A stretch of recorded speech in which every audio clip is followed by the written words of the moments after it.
Kolkata press ক্লাবে একটা বই উদ্বোধন হলো। এই বইটা নাগরিকত্বের সারকথা।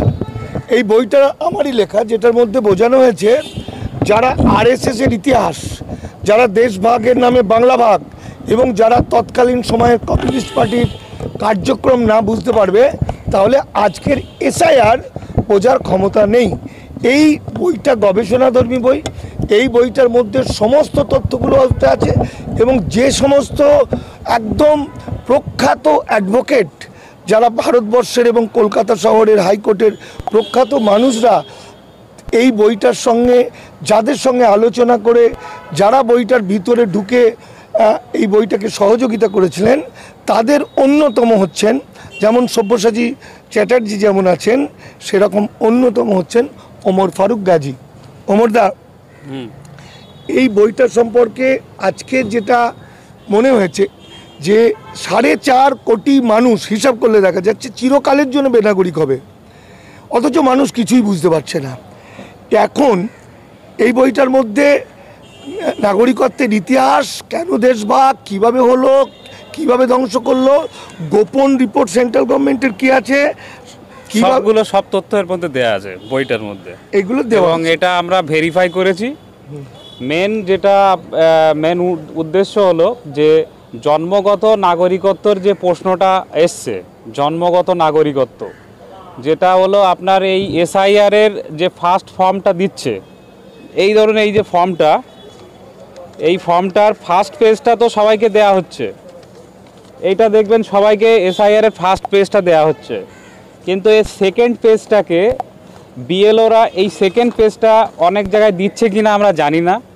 জিজ্ঞাসা করলে বললে তারপর দিচ্ছে, জিজ্ঞাসা করলে বললে তারপর এই সেকেন্ড পেজটা দেওয়া হচ্ছে। এই সেকেন্ড পেজের যেটা মেন প্রশ্ন হলো জন্মগত নাগরিকত্ব। জন্মগত নাগরিকত্বর যদি প্রশ্ন আসে, তাহলে একটা প্রশ্ন সবসময় এসে থাকে যে এনআরসির প্রশ্নটা আসে এবং সিএ এর প্রশ্নটা আসে। এখানে যেটা বলা আছে যে জন্মগত নাগরিকত্ব আমাদের কনস্টিটিউশনের আর্টিকেল 5 to 11 এই নাগরিকত্বর প্রশ্নটা, মানে নাগরিক কারা, তারা 5 to 11 এটা বলা আছে। তারপর 1955 কে টার্মিনেশন হবে, কে নাগরিকত্ব থেকে বাদ যাবে, কে এর নাগরিকত্বের মধ্যে ইনক্লুড হবে, তাদের কথা বলা আছে। এবং সিএর 2019 সালের অ্যামেন্ডমেন্টে আমরা দেখেছি যে কয়েকটা শ্রেণীর মানুষকে, যেমন যারা বাংলাদেশ থেকে এফআরএ এসছে, পাকিস্তান থেকে এসছে, তাদেরকে ধর্মীয় নির্যাতনের কারণে এসে তাদেরকে নাগরিকত্ব দেওয়ার জন্যে একটা রবোটে সেখানে মুসলিমদের নাম উল্লেখ করা হয়নি। এটা ইন্টেনশনালি করা হয়নি, মানুষকে বিভ্রান্ত করার জন্যে। এবার প্রশ্নটা হলো যে 2003 সালের সিএর একটা অ্যামেন্ডমেন্ট হয়, সেই অ্যামেন্ডমেন্টে তার আগে পর্যন্ত, মানে 1955 আগে পর্যন্ত সবাই নাগরিক ছিল।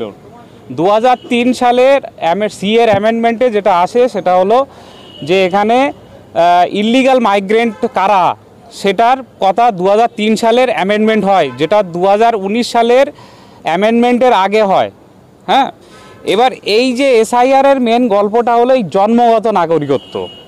এই জন্মগত নাগরিকত্বটা 3 রকমভাবে হয়। একটা হলো, এখানে ছোট্ট করে একটা প্রশ্ন করতে চাই, এই যে পিছনের ফর্মটা বলছো, এটা কি যাদের 2002 এর নাম নেই শুধু তাদের জন্য না? এইটাই হলো প্রশ্নটা। 2002 হলো একটা স্পেশাল ইন্টেন্সিভ আগে একটা হয়েছিল 2002 সালে, সেটাকে মিসগাইড করার জন্যে একই জিনিস নিয়ে আসছে, সেটা ঘুরপথে এনআরসি এবং সিএটাকে লাগু করার জন্যে এই প্রক্রিয়াটা শুরু হয়েছে। এবং কেন এই প্রক্রিয়া, জন্মগত নাগরিকত্ব এই সেকেন্ড ফেজের গল্পটা আপনারা যদি দেখেন, তাহলে এখানে 3টে ফেজে মানে জন্মগত নাগরিক আসছে। আমি একটু প্রশ্ন করি এই ব্যাপারে, আপনার কাছে সুবিধা, জনগণের আপনাদের সুবিধার জন্য আমি যেটা করছি, যে দেখুন আজ পর্যন্ত যা প্রচারিত সারা ভারতবর্ষে, সেটা হচ্ছে 1950-এর 26শে জানুয়ারি থেকে 1987-র মধ্যে জন্মগ্রহণ করলে যে কেউ ভারতবর্ষের জন্মগত নাগরিক, এটা সবাই জানে। কিন্তু আমার যেটা গবেষণা, সেটাই বুঝিয়েছি যে এটা ভুল কথা। কারণ সংবিধান গবেষণার থেকে জিনিস হলো যেটা ল, মানে যে লটা এই বইতে বলা আছে, যেটা আমরা ভেরিফাই করে দেখেছি, সেটা হলো যে জন্মগত নাগরিকত্বের ক্ষেত্রে 26শে জানুয়ারি 1950 সালে ভারতবর্ষ মানে কনস্টিটিউশন এনাক্টমেন্ট হয়।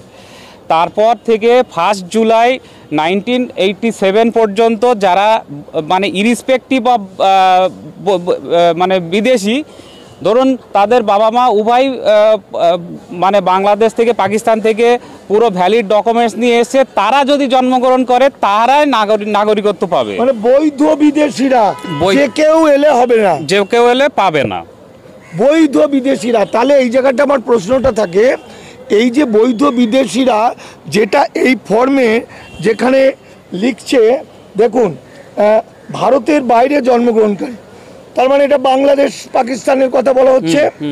বিদেশে অবস্থিত ভারতীয় দূতাবাস কর্তৃক জারি করা জন্ম নিবন্ধীকরণের শংসাপত্র পেশ করুন। কজনের কাছে আছে আমি জানি না। 2, এটার মধ্যে বলছে, আরেকটা বলছে যারা নিবন্ধকরণ বা স্বাভাবিকরণের মাধ্যমে ভারতীয় নাগরিকত্ব অর্জন করেছে, ন্যাচারালাইজেশন বা বাই রেজিস্ট্রেশন সিটিজেনশিপ সার্টিফিকেট পেয়েছেন, মানে এই সার্টিফিকেটটা পেয়েছে। এই সিটিজেনশিপ সার্টিফিকেট পাওয়ার লোকের সংখ্যা পশ্চিমবঙ্গে খুব কম। তাহলে আমাদের কাছে হিসেব হচ্ছে যে তারা কেউ দেখাতে পারবে না। এবার সেকেন্ড যে পার্টটা আছে সেটা হলো বাইরে থেকে যারা বৈধ পথে 1950-এর 26শে জানুয়ারি থেকে 1 জুলাই 1987 পর্যন্ত যারা এখানে পাসপোর্ট ডকুমেন্টস নিয়ে এখানে এসছেন, দীর্ঘদিন ধরে আসছেন, তাদের বাচ্চা যদি ভারতবর্ষের মাটিতে জন্মগ্রহণ করে তারা হলো নাগরিক। এবং এই ডকুমেন্টটা দেখি, এই ডকুমেন্টে বলছে 53-তে মাইগ্রেশন সার্টিফিকেট নিয়ে আসছে। হ্যাঁ, তাহলে যে মাইগ্রেশন সার্টিফিকেট নিয়ে আসেনি তাহলে ইল্লিগাল মাইগ্রেন্ট। এবার এটা হলো ফার্স্ট পার্ট গেল। এবার সেকেন্ড পার্টের যেটা আছে সেটা হলো 1 জুলাই 1987 মানে 1987 সাল থেকে 3 ডিসেম্বর 2004 সাল পর্যন্ত তাদের মধ্যে হয় তার মা অথবা তার বাবা যদি কেউ একজন বাংলাদেশি হয়ে এখানে আসেন, বৈধ বিদেশি আর একজন এপারের লোক। হ্যাঁ, সেটা পরে আসছি। যদি বৈধ বিদেশি, ধরুন আমার মা হলো ভারতীয়, আমার বাবা যদি বাংলাদেশ থেকে পাসপোর্ট ভিসা নিয়ে না ছাড়াই এখানে আসে, তাদের ক্ষেত্রে যে বাচ্চাটা জন্মগ্রহণ করবে সেটা হলো ইল্লিগাল মাইগ্রেন্ট। ঠিক আছে, সেটা কোন আইনে বলা হয়েছে? 2003 সালের সিএর অ্যামেন্ডমেন্টে আছে। আগে ছিল 1955-এর পরে মানে সময় পর্যন্ত সেটা ছিল যে সবাই নাগরিক, এখানে মানে বৈধভাবে যারা এসেছে সবাই নাগরিক। কিন্তু 2003 সালে সিএর সিটিজেনশিপ অ্যামেন্ডমেন্ট অ্যাক্টে বলা হলো ইল্লিগাল মাইগ্রেন্ট কাদেরকে বলা হলো? ইল্লিগাল মাইগ্রেন্ট যারা কাঁটাতার পেরিয়ে নদী সাঁতরে পাসপোর্ট ভিসা ছাড়া এসে ভারতবর্ষে বসবাস করছেন এবং তাদের যে সমস্ত ডকুমেন্টসগুলো কোনো রকমভাবে আইনি মানে বৈধ নয়। যেমন যদি আপনি ভোটার কার্ড দেখেন তাহলে ভোটার কার্ড হলো পরিচয়পত্র, যদি পাসপোর্ট দেখেন তাহলে সুপ্রিম কোর্টের বিভিন্ন জাজমেন্টে বলছে মানে পাসপোর্ট হলো ট্রাভেল ডকুমেন্টস, মানে এ দেশ থেকে অন্য দেশে যাওয়ার জন্য একটা পরিচয়পত্র। আর আধার কার্ডের পেছনে তো লেখাই আছে যে আধার কার্ড নাগরিকত্বের পরিচয় নয়। তাহলে সেই সমস্ত জন্মগত লোকেদেরকে ওই ডকুমেন্টসগুলো দেখাতে হবে এবং সেই পুরো জিনিসটা এই বইতে পুরো স্পেসিফিক্যালি আমরা এটা ভেরিফাই করে দেখে সমস্ত তথ্য কিছু সব মানিকদাকে দেওয়ার পর মানিকদাও এই পুরো বিষয়টা নিয়ে এটাকে ভেরিফাই করে এইটা বইটা লেখা হয়েছে। এটা হলো সম্পূর্ণরূপে ঘুরপথে এনআরসি এবং সিএকে চালু করার চেষ্টা করছে, মানুষকে 3rd গ্রেডেড সিটিজেনশিপ করার চেষ্টা করছে, আরএসএস বিজেপির এজেন্ডাকে প্রচার করার চেষ্টা করছে। আপনি যদি গোল ওয়ালেকারের we are our nationhood define বলে বলা হয়, তাদের প্রিফেক্সে লেখা আছে যে ভারতবর্ষের যে সমস্ত মানুষ যারা মানে অ্যাপার্ট ফ্রম হিন্দু, খ্রিস্টান মুসলিম এদেরকে 3য় শ্রেণীর নাগরিক করার জন্য চেষ্টা হচ্ছে এবং এই যে এসআইআরে ঘুরপথে বহু সাধারণ মানুষ যারা বৈধ নাগরিক তারাও বাদ যাবে এবং তাদেরকে তৃতীয় ক্লাসের সিটিজেন বানানো হবে এবং তাদেরকে এই সমস্ত আদানি আম্বানি যে সমস্ত যাদের বড় বড় কোম্পানি আছে আপনারা ভাবছেন আমরা ভাবছি যে মানুষ হয়তো খুব ইজিলি এটা মানে বিদেশিরা ধরা পড়বে আমরা বেঁচে যাব, কিন্তু পরিস্থিতি সেটা নয়। একটা ভ্যাগাবন্ড লোক যার কোনো কাজ নেই, যার কোনো নাগরিকত্ব নেই, সে যদি এখন 100 টাকায় কাজ করে দেবে, কিন্তু আপনাকে তারা 5,000 টাকা দিয়ে নাগরিক যারা আছে তাদেরকে 5,000 টাকা স্যালারি দেবে না। ফলে এই সময় কেন কম পয়সা যদি লেবার পায় তাহলে নেবে, কম পয়সা লেবার সব কাজগুলোই তো বন্ডেড লেবাররা করবে, যারা নাগরিক নয় তারা করবে। তাহলে এত লেখাপড়া শিখে তারা চাকরি পাবে না। আপনার কাছে একটা প্রশ্ন, একটা শেষ প্রশ্ন করি যে তাহলে 50-এর পর থেকে আজকের তারিখ পর্যন্ত যারা পাসপোর্ট ভিসা নিয়ে আসেনি বা যারা সিটিজেনশিপ সার্টিফিকেট পায়নি তারা সবাই এবং তাদের বাচ্চা কাচ্চা সবাই ইল্লিগাল মাইগ্রেন্ট হবে। ইল্লিগাল মাইগ্রেন্ট মানে অবৈধ অনুপ্রবেশকারী। এটা সংখ্যাটা পশ্চিমবঙ্গে কম করে 4.5 কোটির বেশি হবে। আজকে দামাল বাংলার আমরা দলিত আদিবাসী মাইনরিটি আন্দোলনের পক্ষ থেকে দীর্ঘদিন ধরে একই কথা বলছি, 7 বছর ধরে কেউ আমাদের কথা বিশ্বাস করেনি। শেষ পর্যন্ত আমি দামাল বাংলার পক্ষ থেকে আমি লেখক মানিক ফকির কলকাতা হাইকোর্টে এসে বিখ্যাত উকিলদের সঙ্গে আলোচনা করেছি। এই যে কালো কোর্ট এবং বিখ্যাত মানুষরা আছেন এরা বললে যাতে বিশ্বাস করে, কারণ পলিটিক্যাল নেতারা কিচ্ছু জানে না, বেশিরভাগ সব মিথ্যা কথা বলেছে না জেনে। এবং আজকে এটা বলে দিন, এই আইনটা শুধুমাত্র হিন্দু মুসলমান নয়, মুসলিমদের ক্ষেত্রে খুব একটা সাইড এফেক্ট হবে বলে মনে হয় না। মুসলিমদের ক্ষেত্রে যেটা আছে সেটা হলো সব এদেশেরই নাগরিক এবং তারা মানে অবিভক্ত ভারতবর্ষে তারা এখানেই আছেন, তাদের হয়তো নামের স্পেলিং ভুল হতে পারে। সবথেকে বেশি ক্ষতিগ্রস্ত হবে যারা মানে বাংলাদেশ পাকিস্তান থেকে এপারে এসছেন এবং তার 2004 সালের পরবর্তী তার আগে যারা এসছেন তাদের ক্ষেত্রে বেশি ক্ষতিগ্রস্ত হবে রিফিউজি বেল্টগুলো। যেখানে আপনি এখানে হাওড়ার আশেপাশে দেখবেন রেল কলোনির বহু জমি আছে যেখানে আমাদের রাজ্য সরকার দিদেন গভর্নমেন্ট তখন মানে রিফিউজি রিহ্যাবিলিটেশন ডিপার্টমেন্টের জন্য তাদেরকে জমি দিয়েছিল 2 কাঠা 2.5 কাঠা 3 কাঠা 4 কাঠা করে। তাদের ক্ষেত্রে এখন যেটা হচ্ছে সেন্ট্রাল গভর্নমেন্ট রেলওয়ে ডিপার্টমেন্ট তাদেরকে নোটিশ পাঠাচ্ছে যে তোমাদের এই জমিতে তোমাদের থাকার কোনো অধিকার নেই, সিটিজেনশিপ ছিল না, সার্টিফিকেট ছিল না ওদের কাছে। ফলে তারাও আজ পর্যন্ত এটা কনফিউজড, কারণ দিদেন গভর্নমেন্ট তাদেরকে রিফিউজি রিহ্যাবিলিটেশন একটা ডিপার্টমেন্ট করে তাদেরকে জমি দিয়েছে যারা মানে পরবর্তীতে এসছে, কিন্তু 2003-এর অ্যামেন্ডমেন্টে ইল্লিগালি মাইগ্রেন্ট হয়ে গেছে সবাই। ফলে বিভিন্ন রকম নোটিশ ঢুকছে, মানুষ এখন শান্তিতে নেই। এটা আমার বলতে আমি একটা কথা বলে শেষ করছি, অনেক বড় হয়ে যাবে আপনাদের ভিডিও। যে একটা রাষ্ট্র পরিচালনা হয় বা আইন পরিচালনা, আইন তো একটা থাকে, পাশাপাশি থাকে রাষ্ট্রের যারা প্রধান রাজনৈতিক দল তাদের দৃষ্টিভঙ্গি।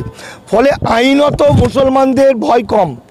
যারা অবৈধ পথে ভারতবর্ষে যে কজন মুসলমান এসেছিল তারা পুশব্যাক করছে, বাড়ি চলে যাবে, তারা কখনো নাগরিকত্ব চায়নি। কিন্তু আমাদের ভারতবর্ষের হিন্দুত্ববাদী ব্রাহ্মণ্যবাদী বিজেপির মূল এজেন্ডা এবং আদর্শ নীতি সেটা হচ্ছে মুসলমানদের 3য় শ্রেণীর নাগরিক করা, মুসলমানদের ভারত থেকে তাড়ানো। ফলে যে কোনো রকমভাবে বানান ভুল, টাইটেল ভুল, অমুক ভুল, তমুক ভুল এসব করে মুসলমানদের এমন ফাঁসাবে যাতে তারা মামলা মোকদ্দমা করেও ঘটি বাটি বিক্রি করে বাঁচতে না পারে। আইনত না হলেও মুসলমানরা, স্যার আমি ঠিক বললাম না ভুল বললাম? তো এই পুরো জিনিসটা আছে আজকে ওই ইহুদিদের মানে গল্পের মতো হবে সাধারণ মানুষকে, যে আমার পাশের বাড়ি থেকে লোক ধরে নিয়ে গেল, আমি জানতাম না যে ওটা ইহুদি, মানে আমি জানতাম ও ইহুদি, ফলে আমি তার দলের সঙ্গে মিশে নেই। আমি পাশের বাড়ি থেকে একটা লোক ধরে নিয়ে গেল যে জার্মানি, আমি জার্মানি নই, ফলে আমি যাইনি। তারপর যখন এত পরিমাণ এই সিটিজেনশিপ নিয়ে মানুষের মধ্যে কেওয়াস তৈরি হবে, এদেরকে তো আর পুশব্যাক করে পাঠাতে পারবে না। কিছু আছে যাদের পুরো কাগজপত্র নেই, তাদের ডিটেনশন ক্যাম্পে পাঠাবে। কিন্তু যারা কোর্টের বিচারাধীন থাকবে, যাদের ফরেনার্স অ্যাক্টে ট্রাইব্যুনালে যাদের মামলা হবে, তাদেরকে তো আর ডিটেনশন ক্যাম্পে পড়বে না, তাদের তো নাগরিকত্বের প্রশ্নটা চ্যালেঞ্জ হচ্ছে। তখন কি হবে? তখন আপনার ক্যাপাসিটি থাকা সত্ত্বেও মানে ওই যে ইললিগাল মাইগ্রেন্ট যে আছে, যারা বাংলাদেশি, যাদের কাগজপত্রে ওই জন্মগত অধিকারের প্রশ্নটা আসে, তাদেরকে ওই কম টাকায় শ্রমের বিনিময়ে কাজ করাবে। ফলে আপনাদেরও ক্ষতি হবে, আপনারাই এর প্রবলেমে পড়বেন। ফলে এই সমস্ত জিনিসটাকে যেভাবে মামলা মোকদ্দমা করার, যেভাবে প্রতিবাদ করার, যেভাবে আন্দোলন করা, সেটা করা উচিত। এই বইটা আপনারা কলকাতা কলেজ স্ট্রিটে পাবেন, যে কোনো দোকানে খোঁজ নেবেন। যারা সংগ্রহ করতে পারবেন না তারা আমাদেরকে ফোন করলে আমরা পিডিএফ মশাই ফোন করলেই পেয়ে যাবেন, বিনা পয়সায় আমরা পিডিএফ পাঠিয়ে দেবো। তার কারণ বাংলা এবং বাঙালিকে যা বাঁচাতে আজকে হিন্দু, মুসলমান, এপার ওপার সব মিলেমিশে এক হয়ে যেতে হবে। তার কারণ বাংলা ভয়াবহ বিপদের মধ্যে আছে, বাঙালি ভয়াবহ বিপদের মধ্যে।